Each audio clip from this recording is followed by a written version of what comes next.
नमस्कार, आप देख रहे हैं इंडिया वॉइस और मैं हूं आपके साथ पुष्पेंद्र चौधरी। लोकसभा में बजट सत्र के दौरान उस समय जमकर हंगामा हुआ जब नेता विपक्ष राहुल गांधी ने राष्ट्रपति द्रौपदी मुर्मू के अभिभाषण पर धन्यवाद प्रस्ताव पर बोलना शुरू किया। उन्होंने पूर्व army chief general Manoj Mukund Naravane की एक अप्रकाशित किताब का जिक्र किया, लेकिन जैसे ही उन्होंने इस पर बोलना शुरू किया, गृह मंत्री और रक्षा मंत्री समेत बीजेपी के अन्य सदस्यों ने हंगामा करना शुरू कर दिया। आज फिर संसद में दूसरा विवाद खड़ा हो गया जब बीजेपी सांसद निशिकांत दुबे 6 किताबें लेकर लोकसभा में पहुंचे और उन किताबों को कोट करते हुए जवाहरलाल नेहरू और इंदिरा गांधी पर आपत्तिजनक टिप्पणियां की। इससे सदन में जबरदस्त हंगामा शुरू हो गया और कार्रवाई स्थगित करनी पड़ी। वहीं सदन के बाहर भी राहुल गांधी और रवनीत सिंह बिट्टू के बीच भी तीखी नोकझोंक देखने को मिली। जब रवनीत सिंह बिट्टू कांग्रेसी सांसदों के पास से गुजर रहे थे तो राहुल गांधी ने उनकी ओर इशारा करते हुए टिप्पणी कर दी। राहुल गांधी ने कथित तौर पर कहा, "ये रहा गद्दार, इसका चेहरा देखो।" इतना ही नहीं, राहुल गांधी ने उनसे हाथ मिलाने की कोशिश करते हुए कहा, "हेलो मेरे भाई, मेरे गद्दार दोस्त, चिंता मत करो, तुम वापस कांग्रेस में आ जाओगे।" राहुल गांधी की इस टिप्पणी के बाद माहौल और ज्यादा गर्म हो गया है। राहुल गांधी की टिप्पणी पर रवनीत सिंह बिट्टू ने भी तुरंत प्रतिक्रिया दी। उन्होंने राहुल गांधी से हाथ मिलाने से इनकार करते हुए पलटवार किया और कहा, "देश के दुश्मन।" इसके बाद दोनों नेताओं के बीच कुछ देर तक तीखी बहस होती दिखाई दी। इस पूरे घटनाक्रम ने संसद के भीतर और बाहर राजनीतिक माहौल को गर्मा दिया है। बीजेपी और कांग्रेस के बीच आरोप प्रत्यारोप का दौर भी फिलहाल तेज हो गया है। क्या कुछ प्रतिक्रियाएं सामने आ रही हैं, एक बार वो भी आपको सुनाएंगे। और किताब को लेकर जिस तरीके से हंगामा बरपा हुआ है, निशिकांत दुबे ने क्या कुछ कहा वो भी आपको सुनाएंगे। सुनिए। एक सिख मंत्री के प्रति राहुल गांधी जी ने टिप्पणी करी, सरदार रवनीत सिंह बिट्टू जी को गद्दार कहना, ये इस सबसे पहले तो मैं इसकी कड़े शब्दों में निंदा करता हूं। ऐसी घटिया मानसिकता को, जिस मानसिकता के चलते हमेशा ये सिखों को इस तरह के लेबल लगाते रहे हैं। कभी ये सिखों को आतंकी बताते रहे हैं, कभी सिखों को इन्होंने देश के साथ बांटने वाला बताया। मैं बताना चाहता हूं, भारत का सिख सरदार है और भारत के साथ गद्दारी करने वाला ये राहुल गांधी परिवार है। सिख सरदार और राहुल गांधी गद्दार, सही मायनों में ये है। जिन लोगों ने इस देश के सबसे मार्शल कौम के साथ गद्दारी की, उनके श्री पवित्र स्थानों के ऊपर तोप और टैंकों के साथ हमला किया, श्री दरबार साहब जैसी पवित्र स्थान पे हमला किया, जिन्होंने देश के साथ खड़े होने वाले सिख जो आज भी बॉर्डर पर मरने को तैयार रहते हैं, ऐसे सिखों के गले में टैर डालकर आग लगाने का काम किया, जो सिख आर्मी के अंदर लड़कर पाकिस्तान को हराने वाले सिख थे, उनको जिंदा जलाने का काम इस गांधी परिवार ने किया। देश में अगर कोई गद्दार है तो वो गांधी परिवार है। वही मेन एंट्री है। और मेरा तो पेपर ले करने थे रेलवे के, मैं ड्यूटी बाउंड था, तो 12 बजे, तो उस तरीके से मैं 11:30 बजे के करीब मैं पार्लियामेंट अपनी गाड़ी से उतर के अंदर जा रहा था। तो जब अंदर जा रहा था तो यही चीजें इन्होंने अंदर की, हाउस के अंदर, तो स्पीकर साहब ने बाहर किया। अब मैं ये सोच रहा हूं, जहां सलाह मशवरा कर रहा हूं भी इसके आगे कैसे क्या करना चाहिए, क्योंकि अंदर यही करके बाहर निकले और बाहर भी यही सड़क के गुंडे की तरह ये बिहेव करने लगे। और खास तौर पे पगड़ी को, सिख को हमेशा ही जैसे ये टारगेट करते रहे हैं गांधी फैमिली, उसी तरीके से आज वो शब्द जो आपने, मैं तो कह नहीं सकता, जो शब्द आपने चैनल में आपने वीडियो में कैद किया है, और वो शब्द यार बाकी एमपी थे, किसी ने कुछ नहीं कहा। सारे एमपी बैठे थे जो निकाले बार, और सारे कुलीग हैं, हम रोज मिलते हैं, किसी ने कोई शब्द नहीं। और सीधा राहुल गांधी जो एलओपी हो, लीडर ऑफ ऑपोजिशन हो, और इतनी सीनियर हो, तो उस परिवार से आते हो, पर वो पता नहीं आज उनको क्या हुआ था, इतने क्या पर्सनल गुस्सा लेके मन में बैठे हैं। तो उन्होंने ये शब्द कह के और फिर कहा, आप मेरे पास ही आओगे दोबारा। हाँ, उन्होंने कहा कि आप वापस उनके पास आओ, और हाथ आगे किया। अब उनको ये लग रहा था भी मैं अगर किसी के आगे हाथ करूंगा, बढ़ाऊंगा मिलाने के लिए, तो किसी की क्या हिम्मत। गांधी फैमिली का मैं भाई परिवार का बेटा हूं। तो मैंने कहा भाई मेरी बात आप छोड़िए, आप क्या हैं। हाउस से आ रहा हूं और हाउस में नेहरू जी को अयास, गद्दार, भ्रष्टाचार, इंदिरा गांधी को, सोनिया गांधी को, और माइक एक बार भी ऑफ नहीं हुआ।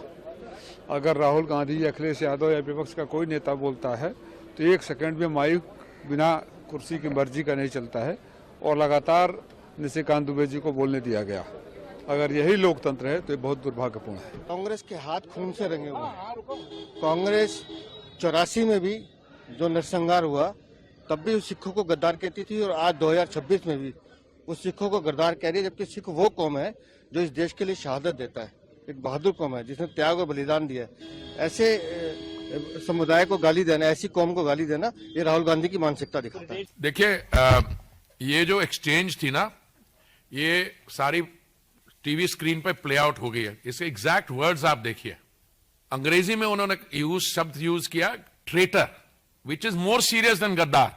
सिरसा जी के आने से पहले मैं बता रहा था, इसकी डिक्शनरी मीनिंग है ट्रेटर इज समवन जो अपने देश, नेशन को बिट्रे करे। और जैसे अभी हम लोग कह रहे थे, हमारी परसेंटेज पॉपुलेशन की तो 1.5-2% है, बट 20% हमारी कम्युनिटी के लोग आर्म्ड फोर्सेस में करते हैं, और रोज ये आर्म्ड फोर्सेस के खिलाफ बयान देते हैं। तो इस तरह की जो है सैकड़ों किताब है। इसके बाद एक किताब है, आप समझिए कि 1962 वॉर के बाद जो है, ये सीक्रेट है जो आज तक बाहर नहीं निकला, जिसको कहते हैं कि हेनरी ब्रुक्स जो है, ये रिपोर्ट है 1962 वॉर की, जो ये कहता है कि चाइना का कितना बड़ा भूभाग कांग्रेस ने दे दिया, कितने आर्म्स एमुनिशन खत्म हो गए, किस तरह से हमारे सैनिक जो है हताहत हो गए, मर गए। आज जो है लद्दाख की समस्या है, अरुणाचल की समस्या है, या पूरे नॉर्थ ईस्ट की समस्या है, किस तरह से नेहरू ने क्रिएट किया और अपने जुनून में किया। क्या इस तरह की बात नहीं होनी चाहिए? तो मेरा आप सभी पत्रकारों से आग्रह है आज आप लोगों को संबोधित करने के पीछे, कि एक किताब की बात जिसके कारण 3 दिन तक पार्लियामेंट बंधक है, जो कहीं छपी ही नहीं। 1954 के आर्मी रूल के तहत कोई यदि किताब छापना चाहेगा, यदि कॉन्स्टिट्यूशन की बात करेंगे आर्टिकल 19 के तहत, यदि कोई पद पर बैठा हुआ आदमी आर्मी एक्ट के तहत किताब छापना चाहेगा तो डिफेंस मिनिस्ट्री का परमिशन होगा। डिफेंस मिनिस्ट्री का परमिशन नहीं मिला। नरवाने खुद कह रहे हैं कि कोई नुकसान कभी नहीं हुआ। वो छोटी सी चीजों का जिक्र कभी मान लीजिए कि किसी कारवां मैगजीन में है नहीं है, वो भगवान जाने। लेकिन ये जो संसद को उन्होंने बंधक बना लिया, मेरा स्पीकर साहब से आग्रह है, और यही मैंने आज पार्लियामेंट में कहा है, कि आप जो छपी हुई किताब है और जो सोशल मीडिया के दौर में, इलेक्ट्रॉनिक मीडिया के दौर में 2014 के पहले की जो कहानी है, जिससे कि देश का बहुत बड़ा वर्ग अनभिज्ञ है, उसको जानकारी नहीं है, उसके ऊपर पार्लियामेंट में आप चर्चा करा लीजिए। पार्लियामेंट में चर्चा हो जाएगी तो गांधी नेहरू परिवार का जो मक्कारी का, भ्रष्टाचार का, जो अनैतिक संबंधों का जो जखीरा है, जिसके कारण भारत आज भुगत रहा है, पिछले 10-12 साल में माननीय प्रधानमंत्री जी के आने के बाद जो है हम विश्व गुरु बनने की स्थिति में हैं। आज चौथी इकोनॉमी है, तीसरी इकोनॉमी हो जाएंगे। लेकिन क्यों हम इतनी जल्दी आगे नहीं बढ़ पाए? चाइना हमसे पीछे हुआ करता था 50 के दशक में, आज जो है चाइना हमसे आगे बढ़ गया। अब हम शायद चाइना को जो है मात कर पाए, उसका पूरा इतिहास होना चाहिए। और मैं उनसे यही आग्रह करने के लिए आज खड़ा हुआ था कि इन सारे किताबों पर जो है चर्चा हो जानी चाहिए। उनकी किताब तो कहीं छपी नहीं ना, मैंने तो आपके सामने ये सारी किताबें दिखाई ना। ये किताबें तो बुक स्टोर में मौजूद है, आप दिल्ली के किसी बुक स्टोर में चले जाओ, ये सारी किताबें मौजूद है। मैंने कुछ किताबें कही कि पब्लिश्ड हैं, लेकिन वो भारत में बैन है, तो वो किताब लेकर नहीं आया। मैं भारतीय जनता पार्टी का कार्यकर्ता हूं, मैं कोई अनैतिक काम करने के लिए यहां नहीं आया हुआ। वो बुक पब्लिश्ड है, लेकिन भारत सरकार ने उसको बैन कर रखा है। तो बैन कर रखा है तो मैंने उसका केवल ऊपर का कवर आपको दिखाया। जो किताबें पब्लिश्ड हैं और यहां बुक स्टोर में मौजूद है, वो फिजिकली मैंने आपको दिखाया। और इस तरह की सैकड़ों किताब हैं। यदि वो चर्चा करेंगे तो कम से कम 150 किताब ऐसी है जिसके ऊपर की इस पार्लियामेंट में चर्चा होनी चाहिए। हम तो किताब का जिक्र कर रहे हैं जो पब्लिश्ड किताब है, और वो उन बातों का जिक्र कर रहे हैं। मैं ये कह रहा हूं कि यदि चर्चा होने लगेगी तो कभी सुकन्या का नाम आपने सुना कि रायबरेली में कोई हत्याकांड हो गया? अनवेरीफाइड चीजों के ऊपर यदि चर्चा होगी तो उनके करेक्टर के ऊपर नहीं चर्चा होगी। अमेरिका में कोई पॉलिटिशियन पकड़ा गया ड्रग्स लेके तो उसके ऊपर चर्चा हो जाएगी। अनवेरीफाइड चीजों के ऊपर कैसे चर्चा हो सकती है? यह पार्लियामेंट है, पार्लियामेंट में हमेशा ऑथेंटिक चीजों के साथ ही चर्चा होनी है। और हम सभी, हम हो, डॉक्टर जायसवाल हो, सतीश गौतम जी हो, या पूरी पार्टी हो, इवन हमारे मंत्री हो, जो चीजें ऑथेंटिकेट नहीं कर सकते उसके ऊपर कोई चर्चा नहीं कर सकते। यदि 105 आर्टिकल 105 में हम लोगों को अधिकार दिया गया है तो हम उसका कभी मिसयूज नहीं करते। आज 1 नंबर क्वेश्चन मेरा था, मैंने एफसीआई का ही क्वेश्चन पूछा ना, कि नहीं मैंने गांधी परिवार के बारे में कुछ कहा। फिलहाल एक छोटे से ब्रेक के लिए रुकेंगे, ब्रेक के तुरंत बाद हाजिर होते हैं। ब्रेक के बाद एक बार फिर आप सभी का स्वागत है। चर्चा की शुरुआत करेंगे। चर्चा में शामिल होने के लिए हमारे साथ भारतीय जनता पार्टी से अविरल मलिक जी, कांग्रेस से दिलीप मिश्रा जी और राजनीतिक विश्लेषक अनुराग जी हमारे साथ जुड़ चुके हैं। सभी मेहमानों का बहुत बहुत स्वागत है। सबसे पहले अनुराग जी, आपसे ही मैं ये पूरा सब कुछ समझने की कोशिश करूंगा। जिस तरीके से संसद के अंदर और संसद के बाहर हंगामा देखने को मिल रहा है और जो आज रवनीत सिंह बिट्टू और राहुल गांधी के बीच नोकझोंक देखने को मिली, मतलब क्या कुछ लग रहा है कि आपस में पक्ष विपक्ष टकराव करना चाहता है या फिर जो मुद्दे हैं उन पर वाकई चर्चा करना चाहता है? क्योंकि एक तरफ तो किताब को लेकर भी हंगामा बरपा हुआ है, जो भारतीय जनता पार्टी सीधे तौर पर आरोप लगा रही है कि भैया जो प्रकाशित तो हुई नहीं उसको आखिर आप क्यों हंगामा कर रहे हैं उस किताब को लेकर? बिल्कुल, ये जी आपने जैसे ये देखा पूरा का पूरा दौर जो है, जो राहुल गांधी ने जो अपने अपशब्द इस्तेमाल किए बिट्टू जी के खिलाफ, और जो ये पूरा सिलसिला उसके बाद जो हंगामा हुआ और जो अपना पार्लियामेंट है वो स्थगित हो गया। तो आप देखिए कि इसमें सबसे गंभीर मुद्दा मैं ये उठाना चाहता हूँ कि जो हर मिनट जो पार्लियामेंट चलता है, 1 मिनट पार्लियामेंट को चलाने के लिए करीब 7 करोड़ रुपए से भी ज्यादा खर्चा आता है। तो इतना आप जो है पब्लिक का, और ये जो पैसा है ये पब्लिक का पैसा है, जो बिल्कुल जनता का पैसा है, जनता का पैसा इतना आप खराब कर रहे हो। आप जो है जो कोर मुद्दा है, जैसे यूजीसी का मुद्दा आया है, या फिर जो भारत की जो अमेरिका के साथ जो ट्रेड डील हुई है उसका मुद्दा है, तो ये सब चीजें आप जो पार्लियामेंट की में जो आपको जिस चीज पे चर्चा करनी चाहिए उसके बजाय आप जो है रोज रोज हंगामा होता है और कोई चर्चा होती नहीं है। चाहे पक्ष हो चाहे विपक्ष हो, सभी पार्टी इसमें दोषी मैं मानूंगा, क्योंकि पार्लियामेंट को कोई चलने नहीं देना चाहता है। और जो जनता है वो चाहती है कि पार्लियामेंट में डिबेट हो और हर विषय पे चर्चा हो। तो ये कहीं ना कहीं एक चिंता का विषय है। भारत की जो डेमोक्रेसी है या जो कह ले कि भारत की जो सभ्यता है, और जो इसके लिए एक तरीके से ये अच्छी चीज नहीं है और ये एक बड़ा खतरा मैं मानूंगा इसको। ठीक है दिलीप मिश्रा जी, जनता के पैसे से चलने वाली संसद का जिस तरीके से टाइम खराब किया जा रहा है, इसमें जिम्मेदार तो मेरे हिसाब से सभी नेता हैं, अगर कोई चर्चा करना नहीं चाहता, लेकिन जिस तरीके से मुद्दे उठाए जा रहे हैं, किताब को लेकर राहुल गांधी पिछले 2 दिनों से मुद्दा उठाने की कोशिश कर रहे हैं और उस पर हंगामा भी हो रहा है। आरोप लगाए जा रहे हैं बीजेपी की तरफ से कि राहुल गांधी ने एक तरह से बंधक बनाया हुआ है, संसद को चलने नहीं दे रहे वो। दूसरी तरफ देखा जा रहा है कि अब निशिकांत दुबे भी एक किताब के जवाब में 6 किताबें लेकर अंदर पहुंच गए। अब बाहर जो साजिश चल रही है वो भी सभी के सामने है। क्या जानबूझकर दूसरे को उकसाने की कोशिश की जा रही है? जिस तरीके से वीडियो सामने आया आपने भी देखा होगा, रवनीत सिंह बिट्टू जिस तरीके से कांग्रेसी सांसदों के पास से निकलकर जा रहे थे, उन पर क्या कुछ टिप्पणियां की गई राहुल गांधी की तरफ से? नमस्कार आपको और आपके दर्शकों को और यहाँ पर उपस्थित सभी पैनलिस्टों को। देखिए, अब पहला क्वेश्चन का आंसर मैं एक ही दूंगा कि अगर 2014 के पहले माननीय नरेंद्र मोदी जी गुजरात के सीएम रहा करते तो जब बीजेपी हर चीज में वॉकआउट करती थी और संसद में कुछ बोलती थी तो उस वक्त नरेंद्र मोदी जी का ही कहना था संसद चलाना सरकार की जिम्मेदारी है। तो आज विपक्ष से क्वेश्चन क्यों पूछा जा रहा है? संसद चलाना सरकार की जिम्मेदारी है, पहली बात। दूसरी बात, अगर राहुल गांधी जी कोई बात कोट कर रहे हैं तो देखिए बीजेपी की आदत है राई का पहाड़ हमेशा बनाते हैं। शंकराचार्य जी का मुद्दा देख लीजिए, इन्होंने मतलब उस मुद्दे में कुछ था ही नहीं, शंकराचार्य जी का मुद्दा, बट उसको जानबूझ के इतना बड़ा बना के कोट किया गया कि जिससे पूरी जनता और पूरे देशवासियों का ध्यान सिर्फ शंकराचार्य पे और बाकी सारी जो बेसिक मूलभूत चीजें हैं, बेरोजगारी, महंगाई और ये सब चीजों से हटके सिर्फ धर्म के मुद्दे, शंकराचार्य, और इसको इतने बड़े लेवल पे किया गया। संसद में भी वही करने की कोशिश की जा रही है।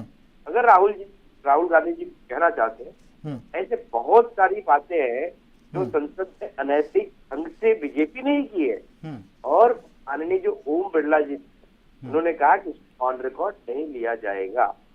ये आपके पास संसद में ऑप्शन है। तो अगर राहुल गांधी जी कुछ कहना चाहते हैं तो आप उसको सुन लीजिए, लेकिन बीजेपी जानबूझकर, और मुझे तो ये कहने में थोड़ा भी गुरेज नहीं है कि माननीय ओम बिरला जैसे जिम्मेदार पद पे बैठे हुए स्पीकर इस चीज को इतना बड़ा इश्यू बना के और संसद को न चलने देने का पूरा षड्यंत्र रचा जा रहा है। ये एक मुद्दा है। दूसरी बात, आपने बिट्टू जी की बात की। देखिए, राहुल गांधी जी ने जिस में बोला रहेगा उनको, क्योंकि वो कांग्रेस से गए हुए थे, बिल्कुल, और उन्होंने कांग्रेस से जाते ही राहुल गांधी जी पे बहुत बड़े बड़े आरोप लगाए थे, जबकि बिट्टू जी की स्थिति ऐसी थी, बिट्टू जी की नहीं, कांग्रेस में जो भी नेता कांग्रेस छोड़ के गया है उसकी स्थिति आज बीजेपी में क्या है वो किसी से छुपी नहीं है। और वो एक ऐसे नेता थे कि जो राहुल जी के काफी करीब थे। वो सारी चीजें देखिए, वो उनका एक रिलेशन था, वो एक इमोशन था जो उस वक्त खुल के उनके सामने आया। अब वो उनको, मतलब बिट्टू जी का कहना है कि वो सिख की पगड़ी पे बोले कि कोई बात नहीं होती। अगर आज मुझे बिल्कुल बिल्कुल बिल्कुल दिलीप जी, यहाँ पर सवाल निकल के ये आता है कि चलिए ठीक है, आप पर्सनली एक दूसरे पर बयानबाजी करने से लगे हुए हैं, ठीक है, कोई दिक्कत नहीं है, लेकिन जब संसद में हंगामा देखने को मिल रहा हो और खुद कांग्रेस के सांसद भी उस हंगामे में शामिल हों और सदन के बाहर आप जानबूझकर किसी को उकसाने की कोशिश कर रहे हो, ठीक है, ये तो उकसाना ही हो गया ना कि राहुल गांधी उनको जबरदस्ती बोलते हैं गद्दार दोस्त। तो ये तो एक तरह से ये हो गया कि साजिशन उन्होंने ये बात बोली है कि जो हंगामा भीतर दिखाई दे रहा है वो बाहर भी हो, और फिर वही देखने को मिला, भारतीय जनता पार्टी की तरफ से प्रदर्शन होना शुरू हो गया। भारतीय, ये देखिए, ये पूरे संसद के इतिहास में, मतलब ये सबसे बड़ा काला दिन होगा कि जिसकी सरकार, जिसको संसद चलाने की जिम्मेदारी दी गई है वही प्रदर्शन कर रहा है। मतलब ये तो बहुत ही बड़ी बात होगी। आज तक संसद में जो प्रदर्शन करने वाले जो लोग थे वो विपक्ष के लोग, आज इतिहास में पहली बार एक ऐसा इतिहास रचा जा रहा है भारतीय जनता पार्टी की तरफ से, जिससे संसद चलाने की जिम्मेदारी है वही बाहर आके अनशन कर रहा है। मतलब ये एक नया चलन है। और रही बात बिट्टू जी की, बिट्टू जी के ऊपर जो भी, देखिए, वो पर्सनली किसी सिख समुदाय पे या किसी के समुदाय को आहत करने के लिए उस पर टिप्पणी की है, वो कहना और वो मानना एकदम गलत है। उनके पर्सनल रिलेशन उनके साथ थे। अब वो क्या गद्दारी की है वो बिट्टू जी को, अब वो बिट्टू जी इसको पूरे सिख समुदाय से जोड़ने की कोशिश कर रहे हैं। ठीक है, मैं अगर आज कुछ गलत कर रहा हूँ और अगर मुझे कोई गाली दे दे तो मैं बोलूँ कि पूरे ब्राह्मण समाज और पूरे हमारे समाज को गाली दी जा रही है। सही बात है। मलिक साहब, क्योंकि अभी एक आरोप तो दिलीप जी ने ये लगा दिया कि भैया सरकार ही अगर प्रदर्शन करने पर उतर आए, जिसको ये जिम्मेदारी दी गई है कि भैया सदन अच्छे से चलाना, और वो प्रदर्शन करने से लगे हुए हैं।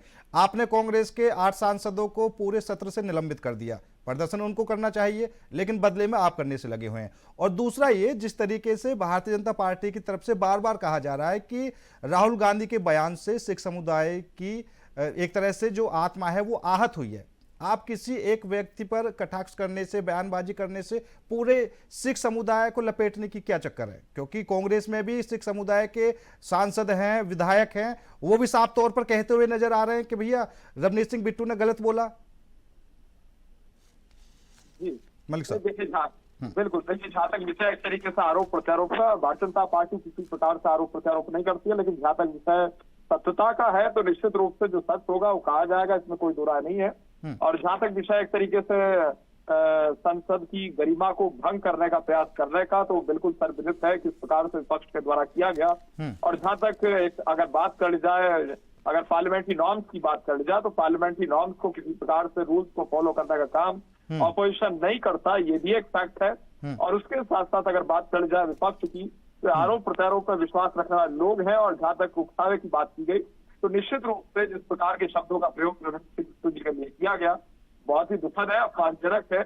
और राहुल जी वरिष्ठ नेता है, सम्मानित नेता है और सांसद है, न केवल सांसद है बल्कि लीडर ऑपोजिशन भी है।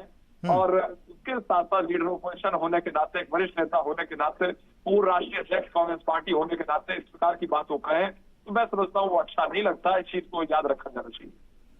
ठीक है अनुराग जी, आपको क्या लगता है कि विपक्ष को जो मुद्दे उठाने चाहिए, कहीं ना कहीं विपक्ष उन मुद्दों से दूर जाता हुआ नजर आ रहा है? क्योंकि अभी दिलीप जी बोल रहे हैं कि बेरोजगारी और महंगाई की बात करनी चाहिए, लेकिन वो मुद्दे अभी दिखाई नहीं दे रहे हैं, मुद्दे कुछ अलग ही चल रहे हैं।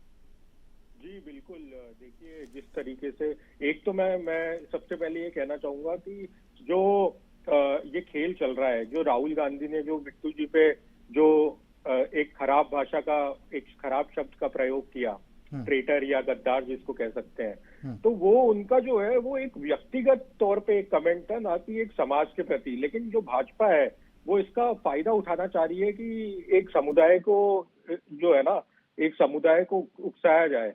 और जहां तक मैं समझता हूं कि वैसे खराब भाषा का प्रयोग पार्लियामेंट के अंदर नहीं होना चाहिए, एक संगीन भाषा का प्रयोग होना चाहिए।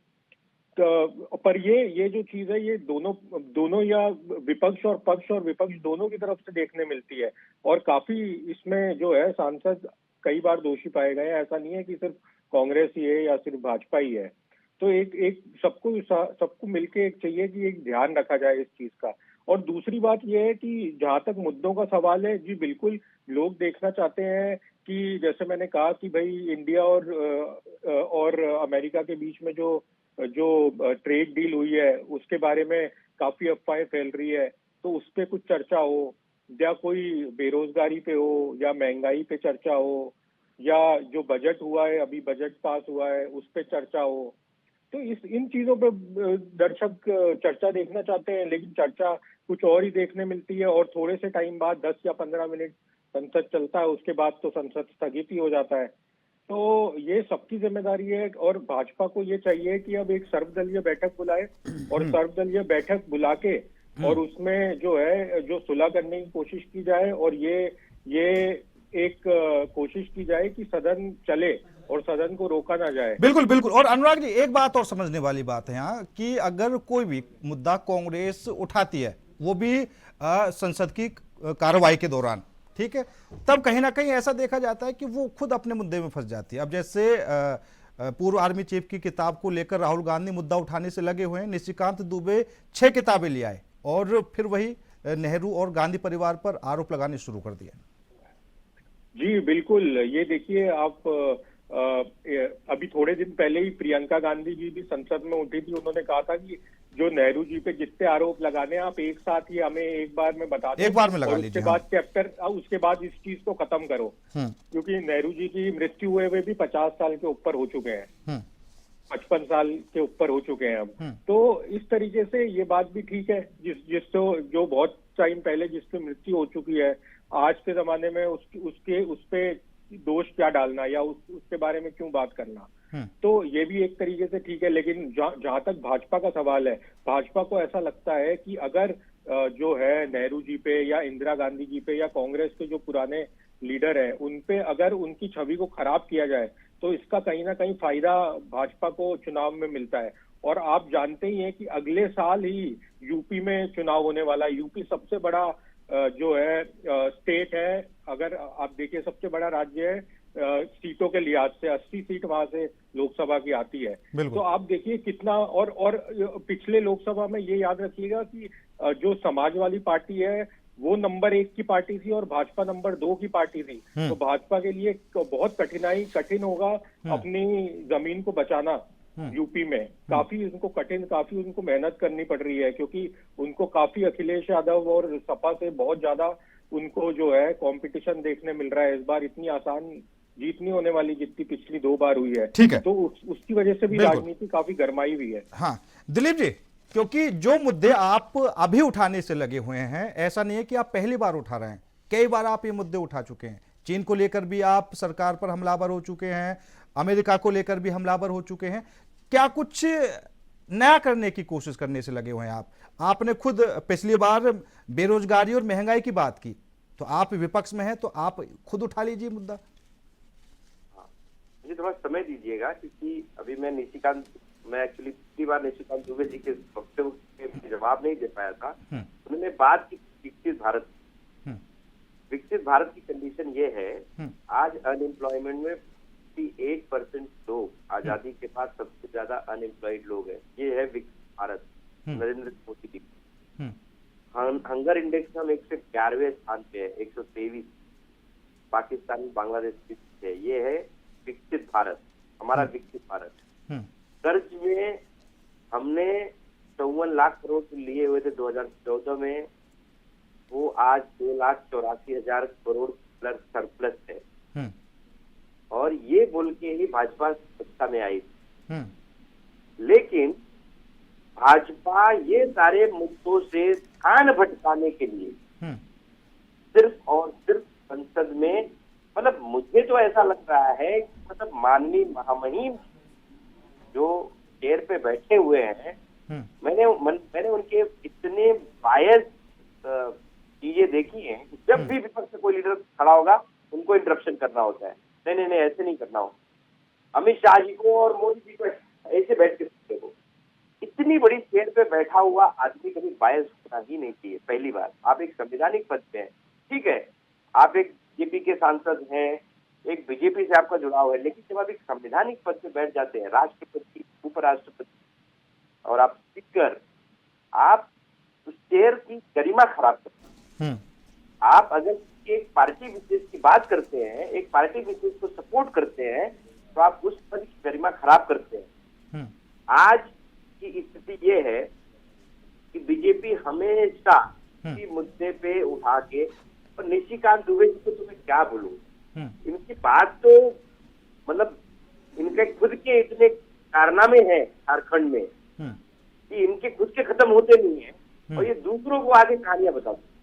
तो ये इनकी बात तो सीरियस लेना ही नहीं। चलिए ठीक है, आप किसी की बात को सीरियसली ले या ना ले, लेकिन अब सवाल ये खड़ा हुआ है कि आखिर अब आगे कैसे ये पूरा सत्र चलेगा, क्योंकि हंगामा करने से तो अब दोनों ही लगे हुए हैं। अभी तक तो चलिए कांग्रेस की तरफ से किया जा रहा था, अब बीजेपी की तरफ से भी प्रदर्शन शुरू हो गया। बीजेपी की तरफ से, बीजेपी का माइंडसेट ये था, बीजेपी को पता है संसद चलेगा तो लोग डोनाल्ड ट्रंप के बारे में पूछेंगे, अडानी के ऊपर जो केस हुआ है उसके बारे में पूछेंगे, ये जो ट्रेड डील हुई है उसके बारे में पूछेंगे। बीजेपी तो चाहती है कि संसद ना चले। बीजेपी का तो ये मुद्दा ही है कि संसद ना चले। उसे पता है संसद अगर चलती है तो सबसे ज्यादा कोई पार्टी अगर गिरेगी तो उसका नाम है भारतीय जनता पार्टी। क्यों? क्योंकि अभी तक उन्होंने ट्रेड डील साइन कर दी। मतलब मैं तो आज मीडिया के साथियों को भी देख रहा था, मैं मुझे खुशी आ रही थी कि 18% टैरिफ होने पे ऐसा जश्न मना रहे हैं जैसे लगता है कि हम लोग को सबसे कम, मतलब हम लोग कंपेरिजन किससे कर रहे हैं कि हमको सबसे कम टैरिफ लग रहा है, बट हम ये नहीं देख रहे हैं जब हमारे ऊपर टैरिफ लगा था उस वक्त हमारे ऊपर 3 से 4% का टैरिफ हुआ करता था, और हम यूएस के ऊपर भी टैरिफ लगा देते। आज हमने जो ट्रेड डील साइन की उसमें उनको मतलब 0% टैरिफ उनके ऊपर, और हमारे ऊपर 18% टैरिफ है, और हम उसको सेलिब्रेट कर रहे हैं। मतलब सब ये होता है इवेंट, आप किसी भी मुद्दे को किसी भी लेवल पे जाके आप सेलिब्रेट करा सकते। ठीक है, इस बात को मानता हूं कि ये इस मामले में माननीय प्रधानमंत्री जैसा और कोई नहीं है कि किसी गलत मुद्दे को भी ऐसे इवेंट बना के सेलिब्रेट करना है, और बीजेपी के सांसदों को तो उनको बखूबी आता। ठीक है मलिक साहब, क्योंकि अभी आज प्रधानमंत्री नरेंद्र मोदी जी का संबोधन भी होना था, लेकिन वो स्थगित करना पड़ गया, और उसके बाद राहुल गांधी की तरफ से ट्वीट किया जाता है कि प्रधानमंत्री जी डर गए। मैंने जिस प्रकार से ओपनिंग स्टेटमेंट में बिल्कुल स्पष्टता पूर्वक कहा, जहां तक विषय राहुल गांधी जी का है, वो केवल जिस प्रकार की वो एक तरीके से कार्यशैली को अपना रहे हैं, मैं समझता हूँ ये बहुत ही निम्न स्तरीय बात है, क्योंकि राहुल गांधी जी कोई छोटे या मामूली नेता नहीं है, वरिष्ठ नेता है। तो इस प्रकार की बातें उन्हें नहीं करनी चाहिए। वो लीडर ओपोजिशन है, इस चीज को उन्हें समझना चाहिए। लीडर ओपोजिशन का एक कैबिनेट रैंक का होता है, बिल्कुल स्पष्ट है। और जहां तक विषय एक तरीके से माननीय प्रधानमंत्री मोदी जी का, मोदी जी के नेतृत्व में पूर्ण रूप से देश विश्वगुरु के रूप में जिस प्रकार से विकसित हो रहा है, मजबूत भारत का निर्माण हो रहा है, नए भारत का निर्माण हो रहा है। 2047 को देखते हुए जिस तरीके से अभी बजट बना था, उसमें भी कांग्रेस एक तरीके से उसी रवैये को अपना रही थी। तो मैं सोचता हूँ अगर इस प्रकार के रवैये को कांग्रेस पार्टी या विपक्ष अपनाता है तो निश्चित रूप से जनता मौजूद है, जनता देख रही है, और जनता मुतोड़जाड़ वोट की चोट करते हुए देती रही है और देती रहेगी। नहीं, ठीक है मलिक साहब, ठीक है, कोई दिक्कत नहीं है, लेकिन अब आखिर आगे कैसे सत्र चलेगा? क्योंकि हंगामा तो अब दोनों तरफ से शुरू हो गया है। पहले कांग्रेस की तरफ से हुआ था, जवाबी कार्रवाई में स्पीकर साहब ने कांग्रेस के 8 सांसदों को इस पूरे सत्र के लिए निलंबित कर दिया। ठीक है, अब जिस हिसाब से ये राहुल गांधी की टिप्पणी सामने आई है रवनीत बिट्टू को लेकर, बीजेपी की तरफ से प्रदर्शन शुरू हो गया, तो क्या ये पूरा जो सत्र है प्रदर्शन की भेंट चढ़ जाएगा? नहीं, देखिए, जहां तक विषय एक तरीके से प्रदर्शन का, पुष्पेंद्र जी आप बहुत बड़े पत्रकार हैं, अनुभवी पत्रकार हैं। आपने देखा होगा लंबे समय से जिस प्रकार से संसदीय प्रणाली का विषय है, संसदीय कार्य का विषय है या सत्रों का विषय है, तो आप एक बार मुझे बता दीजिए, भारतीय जनता पार्टी ने जब किसी प्रकार से समस्या पैदा करने का काम किया, भारतीय जनता पार्टी किसी प्रकार से समस्या पैदा करने का काम किसी रूप में नहीं करती है। भारतीय जनता पार्टी संसद के नियमों को, नॉर्म्स को फॉलो करने वाली पार्टी है, रही है और भविष्य में भी करती रहेगी, इसमें किसी रूप में दो राय नहीं है। लेकिन ये विपक्ष पे सवाल खड़ा हो रहा है, विपक्ष इस प्रकार की कार्यशैली को आखिर क्यों अपनाता है, और विपक्ष ने क्या सदन को, लोकसभा को, राज्यसभा को जंतर मंतर समझ रखा है? जंतर मंतर में आखिर तब्दील विपक्ष क्यों कर देता है सदन को? सवाल तो ये उठता है। और निश्चित ही जब विपक्ष के लोग जनता के मध्य जाएंगे तो उन मेंबर ऑफ पार्लियामेंट के जो चुनाव लड़ने के लिए जितने लोग जाएंगे उनसे सवाल पूछा जाएगा कि जब सांसद थे तुम लोग, तब क्या एक प्रकार से तुम लोगों के द्वारा जनता के संबंध में किया गया? टैक्स पेयर की एक तरीके से जो गाड़ी कमाई है उससे वो एक तरीके से टैक्स भरने का काम करता है, उसके टैक्स को बर्बाद करने का जो काम किया जा रहा है पूर्ण रूप से दुखद। नहीं, बिल्कुल मलिक साहब, और जो संसद का नियम 374 ये कहता है कि भाई जब कोई बोल रहा हो तो आप बीच में उसको रोक टोक नहीं कर सकते, आप किसी तरह के चित्र प्रदर्शित नहीं कर सकते। ठीक है, एक तरफ अगर राहुल गांधी करते हैं तो आप उस बात का बवंडर बना देते हैं, दूसरी तरफ निशिकांत दुबे खुद 6 किताब लेकर पहुंच जाते हैं तो उसका कुछ नहीं।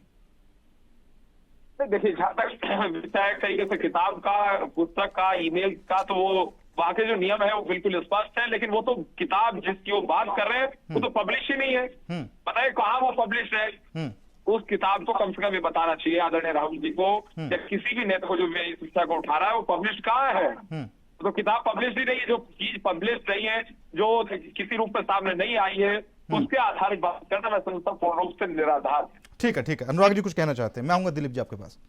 जी वही जी, अभी जैसे दिलीप जी ने कहा कि जैसे जो भारत और अमेरिका की ट्रेड डील में अमेरिका ने भारत पे 18% टैरिफ लगाया, लेकिन भारत ने बहुत सारे अधिकतम जो वस्तुएं हैं उस पे 0% लगाया, फिर हम जश्न मनाए। तो यही तो मुद्दे आपको पार्लियामेंट में उठाने चाहिए। आप कभी किताब का मुद्दा, कभी कोई अपशब्द ले लेते हो, आप ही तो फिर आप कहते हो कि जो है जो भाजपा है वो ध्यान भटकाना चाहती है। अरे ध्यान तो आप भटका रहे हो। आपको ये सारे मुद्दे उठाने चाहिए पार्लियामेंट में, ना कि कोई किताब के मुद्दे जिससे आज की जनता का कोई भी लेना देना नहीं है। दिलीप जी, जनता का लेना देना है, वो कोई ऐसा वैसा मुद्दा नहीं है। देश के सर्वोच्च सेना के जो प्रमुख हैं उनकी किताब है वो। और मुझे तो मतलब इतनी हंसी आई, कल एक अनुराग ठाकुर जी ने बोला कि राहुल गांधी जी देशद्रोही की भाषा बोल रहे हैं, देशद्रोह की भाषा बोल रहे हैं। मतलब सर्वोच्च सेना के पद पे बैठा हुआ आदमी देशद्रोही है, ये बीजेपी का चरित्र है। आप समझिए ये कब क्या बोल देंगे, इनकी अपने जुबान पे भी कंट्रोल नहीं कि मैं बोल क्या रहा हूँ। पहली बात,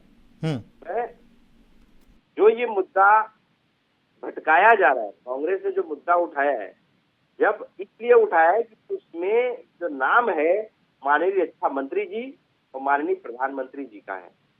तो अगर मैंने बार बार कहा है, नरेंद्र मोदी जी ने भी ऐसी बहुत सारी टिप्पणियां संसद में की हैं। ऐसा नहीं है कि नरेंद्र मोदी जी ने नहीं किए हैं, अमित शाह जी ने नहीं किए हैं। साला तक बोला गया है संसद में। क्या ये गरिमाई शब्द है संसद के? क्या गाली देना संसद में गरिमाई है? तो उन पे कोई कार्रवाई नहीं होती। दूसरा अगर दिलीप जी, कोई भी हाँ पिक्चर दिलीप, अगर बिल्कुल बीजेपी बिल्कुल के दिलीप जी, हाँ उस पे कोई कार्रवाई नहीं होती। हाँ कोई भी रेफरेंस किताब की अगर बीजेपी के नारे में माननीय नरेंद्र मोदी जी देंगे उस पर कोई कार्रवाई नहीं होती। अरे आप शांति से बैठ के 5 मिनट आप सुन लीजिए, आपको ऑन रिकॉर्ड लेना या नहीं लेना वो माननीय महामहिम जी का काम है, लेकिन नहीं सुनना ये एक संदेहजनक स्थिति पैदा करता है कि बीजेपी के पास पता है कि मैं संसद सत्र में गिर जाऊंगा, इसलिए वो इसे मुद्दा बनाकर विपक्ष के ऊपर थोपने की कोशिश कर रहे हैं। अच्छा ठीक है दिलीप जी, दूसरी बात ये कि ये बात आप खुद भी स्वीकार कर रहे हैं कि वो जो आर्मी चीफ की किताब थी वो प्रकाशित नहीं हुई है, ठीक है, एक मीडिया आर्टिकल था जो राहुल गांधी जिसकी बात कर रहे थे, ठीक है, जो अभी सभी के सामने नहीं आए, तो उसको कैसे आप जस्टिफाई कर सकते हैं? बहुत बड़ी बात है ये, आप बहुत बहुत बहुत धन्यवाद, आपने ये प्रश्न पूछा। तो प्रकाशित क्यों नहीं हुई है? वो प्रकाशित इसलिए नहीं हुई है कि पब्लिशर ने रक्षा मंत्रालय से लेटर लिख के उसको प्रकाशित करने का परमिशन मांगा है। ये एक सेना का अगर कोई अधिकारी या किसी कोर्ट का जज अगर कुछ पूछता है जुडिशरी के बारे में, या क्योंकि वो एक परंपरा चलती आई है, क्योंकि आप उसको रिव्यू कर लीजिए, अगर इसमें कुछ देश हित से या देश का अनहित ऐसा कुछ जुड़ा हुआ है तो आप उसे निकालने के लिए आप ऑर्डर दे सकते हैं। लेकिन रक्षा मंत्रालय पिछले 1 से 1.5 महीने से वो पत्र अपने पास रखा है। जब वो प्रकाशित तब होगी ना, बीजेपी का यही तो चार चरित्र है, प्रकाशित नहीं हुई है, प्रकाशित नहीं, अरे प्रकाशित नहीं हुई है क्योंकि आपने प्रकाशित होने नहीं दी है। ठीक है आप अनुराग जी, क्योंकि कांग्रेस के मुद्दों से बीजेपी को घेरने की कोशिश करती है। आपने पेपर लीक के मुद्दे तो कई बार सुने होंगे, जब कांग्रेस बार बार उठाती रही है कि भाई पेपर होने से पहले ही आखिर लीक कैसे हो जाते हैं। यही उदाहरण देखने को मिल रहा है, किताब प्रकाशित हुई नहीं और आर्टिकल राहुल गांधी के हाथ में पहले आ गया। हाँ, ये जी बिल्कुल, ये भी एक गंभीर बात है। जब किताब प्रकाशित ही नहीं हुई तो राहुल गांधी जी के पास कैसे लेके घूम रहे हैं कोई किताब को जो अभी तक पब्लिश नहीं हुई। ये इसकी भी एक बार जरूर इसकी जांच होनी चाहिए। और अगर किताब में वाकई कुछ ऐसा है जैसा कि दिलीप जी कह रहे हैं कि 1-1.5 महीने से अनुमति नहीं मिल रही है पब्लिश होने की, तो ये भी देखना पड़ेगा कि ये क्यों ऐसा आखिर क्यों हो रहा है। इस सब दूध का दूध और पानी का पानी होना चाहिए।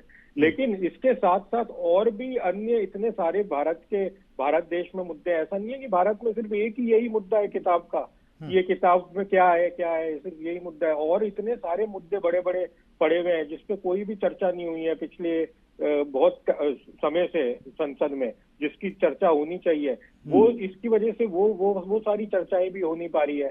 फिर जो है वो कांग्रेस बल्कि भाजपा पे इल्जाम लगाती है कि वो मुद्दे से भटका रही है। लेकिन मुझे तो ऐसा लग रहा है इस बार तो कांग्रेस ही बल्कि जो है वो जो विपक्षी है जो भटका रहा है संसद को मुद्दों से, और चर्चा नहीं होने दे रहा है। क्यों नहीं ये लोग जो भी है ये इनको सर्वदलीय बैठक करें, इनको चाहिए, और ये सर्वदलीय बैठक में इनकी एक रणनीति बताए कि कैसे संसद चलेगा।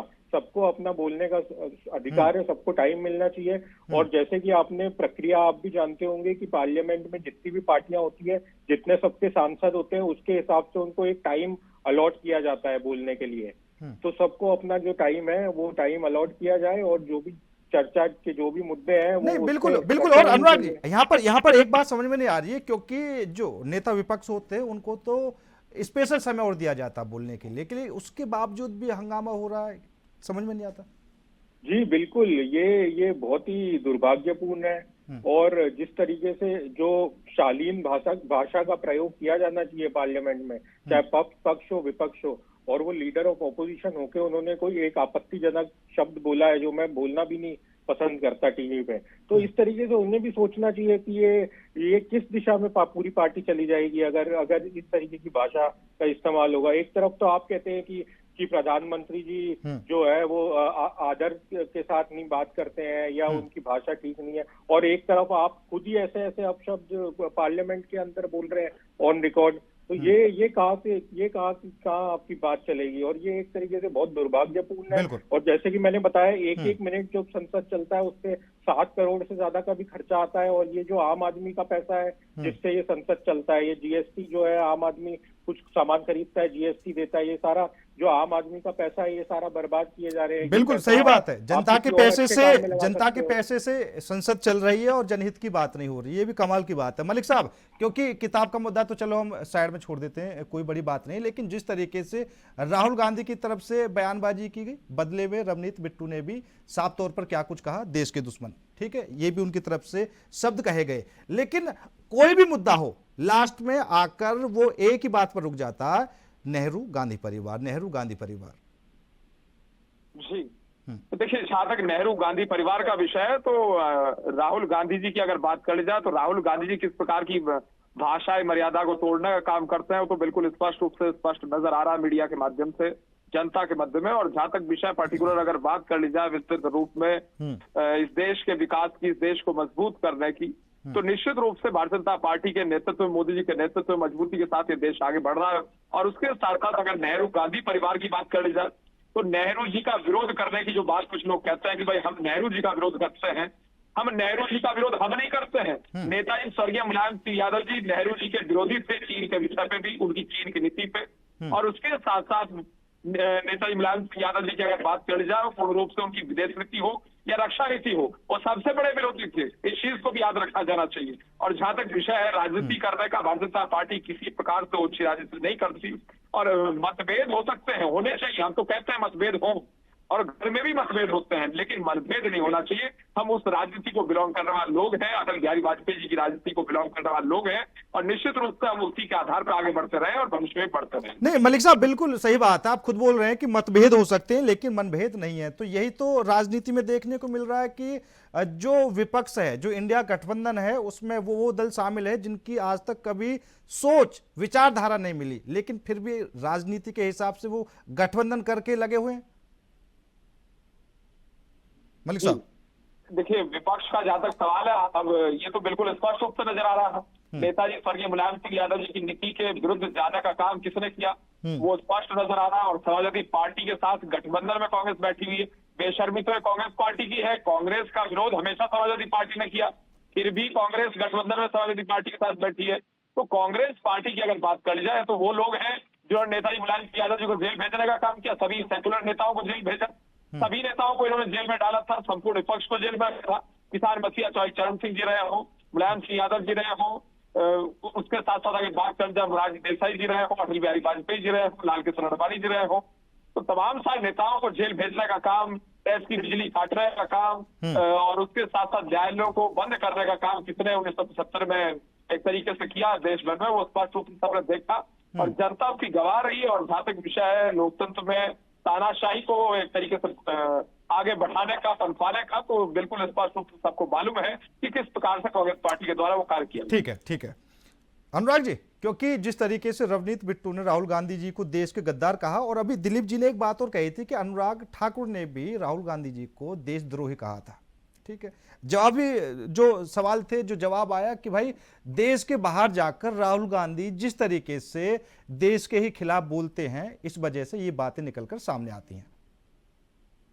जी बिल्कुल, जहां तक देखिए ये जो है पक्ष और विपक्ष का आपस में जो है ये आपस में वार चलता रहता है।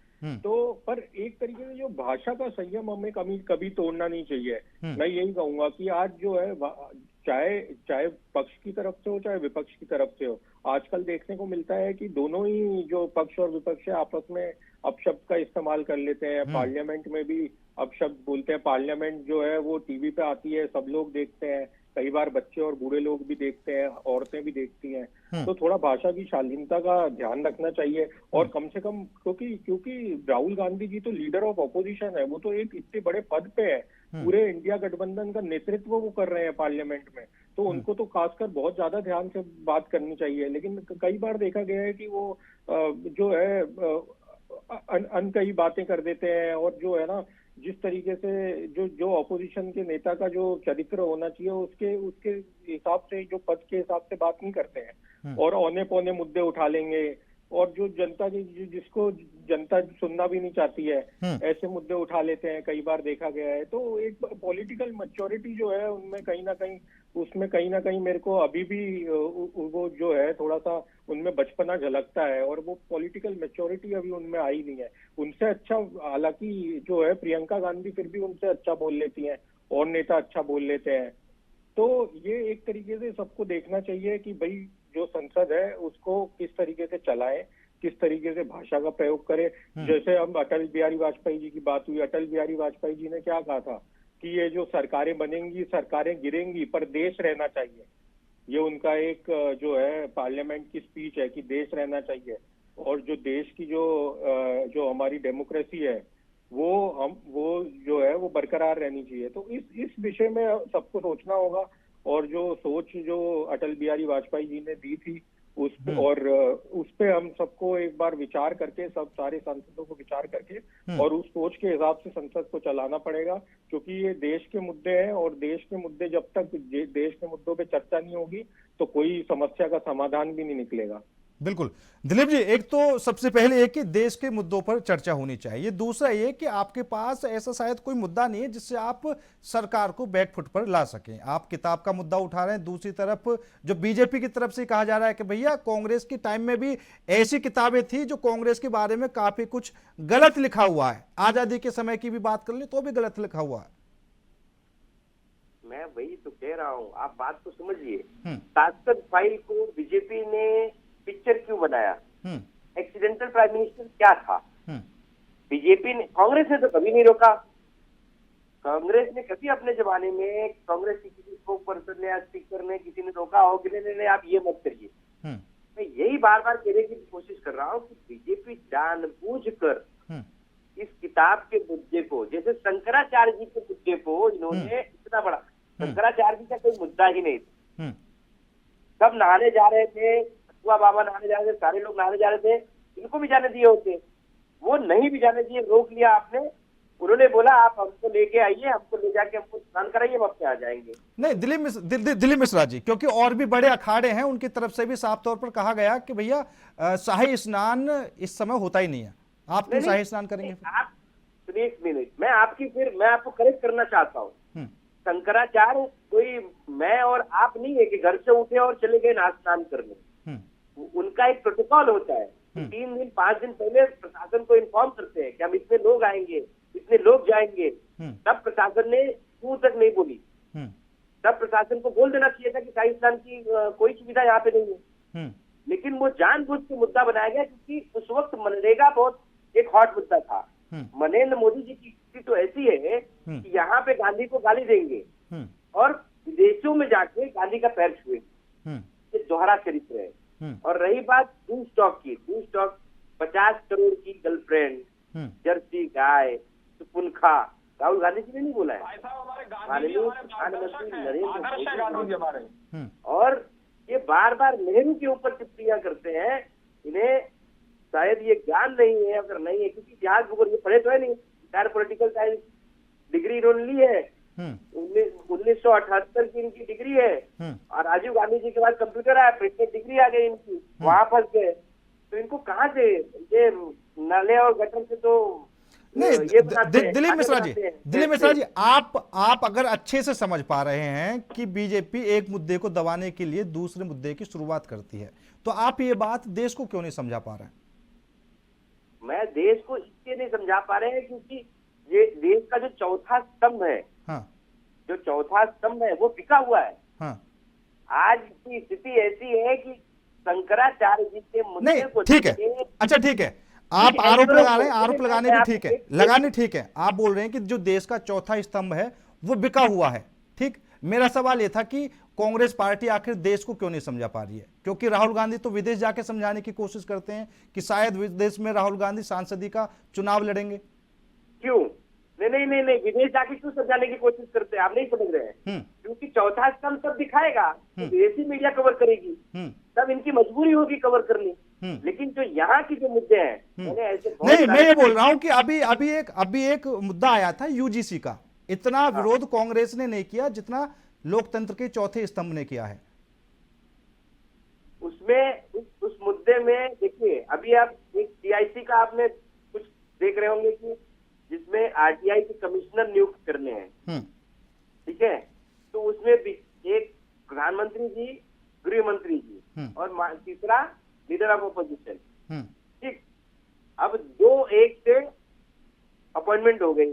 वहां पे राहुल गांधी जी ने बोली कि नहीं नहीं नहीं, ये हमको मान्य नहीं है, लेकिन उसकी कोई वैल्यू नहीं है क्योंकि 2 वोट उनके फेवर में है। तो बीजेपी ने सबसे पहले आके यही किया कि जो अपनी चीजें हैं अपने हिसाब से उसको कैसे किया जाए, उसको पलटा उसने। तो वो जो UGC के भी मुद्दे हैं, इसके मुद्दे को भी अगर आप जीत में जाएंगे तो आपको यही मिलेगा, ठीक है। और उस पे विरोध पूरा देश कर रहा है, सिर्फ UGC नहीं, मनरेगा का बहुत बड़ा मुद्दा है, मजदूरों के हाथ से रोजगार। नहीं बिल्कुल, नहीं बिल्कुल, मैं इसलिए जवाब दे रहा हूं आपको। आप चौथे स्तंभ की बात कर रहे हैं ना कि चौथा स्तंभ बिका हुआ है, कि आप एक भी मीडिया चैनल दिखा दीजिए जिसने UGC को बहुत अच्छा बताया हो और मोदी सरकार की UGC को लेकर तारीफ की हो। मेरे पास है, ठीक है, चलिए वो आप मुझे पर्सनली भेज देना, फिलहाल समय की भी कमी है। और हाँ, मास्टर स्ट्रोक बोला है, मास्टर स्ट्रोक, हाँ मास्टर स्ट्रोक बोला है मीडिया चैनल में।